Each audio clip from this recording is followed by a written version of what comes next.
అందరికీ నమస్కారం. ఈరోజు మనం ఒక చాలా ప్రత్యేకమైన, శక్తివంతమైన ఆధ్యాత్మిక సందేశం గురించి మాట్లాడుకుందాం. ఇది ఒక కొత్త శతాబ్దం మొదలైనప్పుడు ఇవ్వబడింది.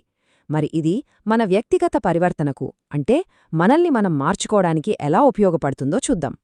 చూడండి, ఈ సందేశం చాలా గంభీరమైన సవాలుతో మొదలవుతోంది. అంటే దీన్ని ఏదో మాట వరుసకు చెప్పినట్టు కాకుండా ఇది మనం నిజంగా ఆచరించాల్సిన ఒక లక్ష్యమన్నమాట. సో అసలు ఈ శతాబ్దానికి పిలిపేమిటంటే, మనమందరము ఒక ఉన్నతమైన స్థితిని చేరుకోవాలి. కేవలం చేరుకోవడమే కాదు, దాన్ని మన పనుల ద్వారా, మన ప్రవర్తన ద్వారా ఈ ప్రపంచానికి చూపించాలి. అంటే కేవలం ఆధ్యాత్మిక విషయాలు తెలుసుకొని వాటి గురించి మాట్లాడ్డమే కాదు, వాటిని మన జీవితంలో భాగం చేసుకోవాలి. మనమొక ప్రాక్టికల్ ఉదాహరణగా నిలవాలి. మనల్ని చూస్తేనే మనలో వచ్చిన ఆ మార్పు, ఆ చైతన్యం కనిపించాలన్నమాట.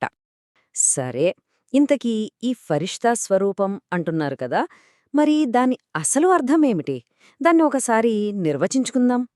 ఇక్కడ చాలా ఆసక్తికరమైన విషయమేంటంటే, ఫరిష్తా స్వరూపం అంటే ఏదో కంటికి కనపడంది కాదు. ఇది మన ముఖంలో, మన చేతల్లో స్పష్టంగా కనిపించే ఒక గుణం. అంటే బయట పరిస్థితులు ఎంత గందరగోళంగా ఉన్నా కూడా మన ముఖంలో ఎప్పుడూ ఒక ప్రశాంతత, ఒక స్థిరత్వం ఉండాలి. అదే ఫరిష్తా స్వరూపం. చూడండి, సాధారణ స్థితికి ఫరిష్తా స్థితికి మధ్య ఉన్న తేడా ఇదే. సాధారణంగా మనం పరిస్థితులకు తగ్గట్టు మారిపోతాం, కానీ ఫరిష్తా స్థితిలో ఉన్నప్పుడు మనమే పరిస్థితులను మారుస్తాం. మనం ప్రపంచానికి రియాక్ట్ అవ్వడం కాదు, ప్రపంచాన్ని మన శక్తితో ప్రభావితం చేస్తాం. ఎంత పెద్ద తేడా కదా! మరి ఇంత శక్తివంతమైన ఈ స్థితిని మనం ఎందుకు చేరుకోలేకపోతున్నాం? మనల్ని ఆపుతున్న ఆ అడ్డంకులు ఏంటి? వాటి గురించి ఇప్పుడు చూద్దాం. ఈ మూల గ్రంథం ప్రకారం మన పురోగతిని ఆపేవి రెండు సూక్ష్మమైన కాని చాలా శక్తివంతమైన అడ్డంకులున్నాయట. అవి మన లోపలే ఉన్నాయి. ఇందులో మొదటి అడ్డంకి శుభ్రంగా లేని పలక. అంటే ఏమిటంటే, మన మనసునే ఒక పలకలాగా లేదా ఒక తెల్ల కాగితంలాగా ఊహించుకోండి. మనం దానిమీద రోజూ ఎన్నో గీతలు గీస్తూ ఉంటాం కదా.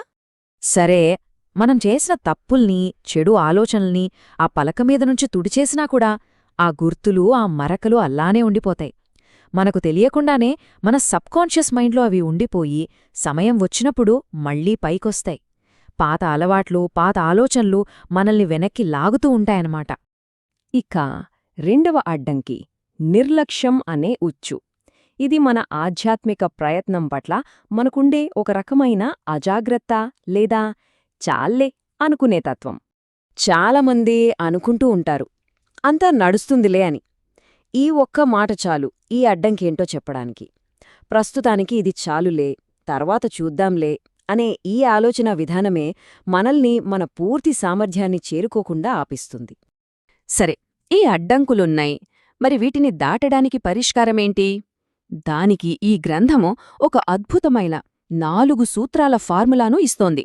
వీటిని 4 శుభతాళాలు అని అనొచ్చు. మొదటిది శుభచింతన, అంటే అందరి పట్ల మంచి కోరుకోవాలి. రెండోది శుభ ఆలోచన, అంటే ఎప్పుడూ పాజిటివ్గా, స్వచ్ఛంగా ఆలోచించాలి. మూడోది శుభభావన, అంటే ఇతరుల పట్ల, మన పట్ల కూడా ఎలాంటి షరతుల లేకుండా మంచి భావనతో ఉండాలి. ఇక నాలుగోది శుభస్మృతి, అంటే మన నిజస్వరూపం యొక్క గొప్పదనాన్ని ఎప్పుడూ గుర్తుంచుకోవాలి. చూశారా, ఈ 4 దశలు ఒకే ఒక్క శక్తివంతమైన భావన చుట్టూ తిరుగుతున్నాయి. ఆ కేంద్రబిందువు, ఆ పదం శుభ, మన ఆలోచనల్ని, మన ఫీలింగ్స్ని, చివరికి మన జ్ఞాపకాల్ని కూడా అన్నిట్నీ ఈ శుభం అనే కోణంలోంచే చూస్తే ఆ పాత పలకమీదున్న మరకల్ని పూర్తిగా తుడిచేసి కొత్తగా రాయొచ్చు. ఆ నడుస్తుందిలే అనే నిర్లక్ష్యాన్ని కూడా దాటొచ్చు. ఇక చివరిగా ఈ సందేశం ఏదో మెల్లగా చెప్పి వదిలేయదు. ఇది చాలా శక్తివంతమైన, అత్యవసరమైన పిలుపుతో ముగుస్తుంది. యాక్షన్ తీసుకోమంటుంది. సందేశం చాలా స్పష్టం. ఈ గొప్ప మార్పు తీసుకురావడానికి సమయం భవిష్యత్తులో లేదు, ఇప్పుడే. నిజంగా ఈ పరివర్తన కావాలనుకుంటే ఇక వేచి చూడటంలో అర్థం లేదని గట్టిగా చెబుతోంది. ఇప్పుడు కాకుంటే మరెప్పుడూ కాదు, ఈ ఒక్క నినాదం చాలు. ఇది మనల్ని వాయిదా వేయకుండా ముందుకు నడిపిస్తుంది. ఈ పనిని మనం ఎంత త్వరగా మొదలుపెట్టాలో గుర్తుచేస్తుంది. చివరిగా ఈ గ్రంథం మన ముందు ఒక ప్రశ్నను ఉంచుతుంది. మన భవిష్యత్తును మనం కోరుకున్నట్టుగా నిర్మించుకోవాలంటే మనం ఏ గతాన్ని తుడిచివేయడానికి సిద్ధంగా ఉన్నాం? మనం నిజంగా ఎవరో ఆ స్వరూపంగా మారడానికి దేన్ని వదిలిపెట్టాలి? ఈ ప్రశ్న మనందరి కోసం,